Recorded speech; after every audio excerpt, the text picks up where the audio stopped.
Hello' students, তো আমি এইখিনি শুনি আছিলোঁ যে যিকোনো মুহূৰ্ততে ৰিজাল্ট দিব পাৰে, কালিও দিব পাৰে, পৰহিও দিব পাৰে। কিন্তু এতিয়া আকৌ নতুনকৈ কথা এটা ওলাইছে যে এইকেইদিন তোমালোকৰ ৰিজাল্ট নিদিয়ে, ৰিজাল্ট দিব ডাইৰেক্ট মে'ৰ 9 তাৰিখে। তো মই ইয়াৰ ৰিগাৰ্ডিং ভিডিঅ' নিদিলোঁ হয়, কিন্তু বহুতো মেছেজ মই পাই আছোঁ, হোৱাটছএপতো বহুতো ষ্টুডেণ্টছে দি আছে আৰু কমেণ্ট কৰি বহুতে জনাই আছে যে ডেট ফিক্স হৈ গ'ল, 9 তাৰিখে দিব মে' মাহৰ আৰু 9টা বজাত দিব, সেইটোও ফিক্স হৈ গৈছে। আৰু ৰণুজ পেগু ছাৰে ইয়াৰ ৰিগাৰ্ডিং কি কৈছে গোটেইখিনি কথা আজি এই ভিডিঅ'টো আমি আলোচনা কৰিম। এই কথাখিনি কিমান সঁচা হয় আৰু যোনটো কথা ওলাই আছিল যে এইকেইদিনতে তোমালোকৰ ৰিজাল্ট দিব 22, 23, 24, তো সেইটো কিমান সঁচা হয়, তো এইকেইদিনতে ৰিজাল্ট দিব নেকি, আৰু যদি এইকেইদিনত নিদিয়ে তেনেহ'লে কি মে' মান্থত দিব নেকি ৰিজাল্ট।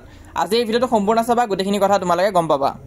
তো কথাটো কিয় ওলাইছে, কাৰণ তোমালোকে যদি গুগলত চাৰ্চ কৰা তেনেহ'লে এনেকুৱা আছে ইণ্টাৰফেচ এটা পাবা। ইয়াত কি দিছে, তোমালোকৰ ৰিজাল্ট দিব মে'ৰ 9 তাৰিখে, আৰু অকল তাৰিখে নহয়, ইয়াত টাইমটো দিয়া আছে যে 9টা বজাত তোমালোকৰ ৰিজাল্ট দিব। তো এইখনকে বহুতে সঁচা বুলি ভাবি আছিলা, বহুতে ষ্টৰিটো লগাই আছে আৰু বহুতে মোক চেণ্ডো কৰি আছে যে ৰিজাল্টৰ ডেট ফিক্স হৈ গ'ল। তো ইয়াত গুগলত চাৰ্চ কৰিলে এনেকুৱা আহি আছে, আৰু ওপৰত assam.government.in বুলিও লিখা হৈ আছে। তো চবে ভাবি আছে এইটো আচল ৱেবছাইট বুলি, কিন্তু আচলতে এখন তোমালোকৰ আচল ৱেবছাইটৰ পৰা দিয়া হোৱা নাই, এখন হৈছে AI ৰিজাল্টহে হয়। ধৰি লোৱা তোমালোকৰ বহুতবিলাক ৱেবছাইট আছে যোনে ৰিজাল্টৰ কথা দিছে, কোনোবা এটা ৱেবছাইটে দিছে তোমালোকৰ এপ্ৰিলত দিব, ছেকেণ্ডটোৱেও দিছে এপ্ৰিলত দিব, কিন্তু থাৰ্ড ৱেবছাইটটোৱে কি দিছে তোমালোকৰ 9 তাৰিখে দিব মে'ৰ আৰু 9টা বজাত দিব। তো ইয়াত বেছিকৈ ইনফৰমেশ্যন কোনটোত দিয়া হৈ আছে, ৱেবছাইট নম্বৰ 3 দিয়া হৈ আছে। তো এতিয়া তুমি যদি চাৰ্চ কৰা যে ডেটটো কি হয়, তেনেহ'লে AI তোমালোকক চাব যে কোনটো তোমালোকৰ বেছি ইনফৰমেশ্যন দিয়া হৈ আছে। তো বেছি ইনফৰমেশ্যন যিহেতু 3 নম্বৰ ৱেবছাইটত দিয়া হৈ আছে, প্ৰথমকেইটাত অকল দিয়া হৈছে যে এপ্ৰিল বুলি, কিন্তু 3 নম্বৰটোত কি দিয়া হৈছে, এপ্ৰিলৰ লগত তোমালোকক টাইম আৰু ডেটো দিয়া হৈ আছে। তো সেইটো কাৰণে গুগলৰ AI তোমালোকক সেই পাৰ্টিকুলাৰ ৰিজাল্টটো দেখায়, যে চাৰ্চ কৰিলে তোমালোকৰ এনেকুৱা নিচিনা ইণ্টাৰফেচ এখন আহি যায়।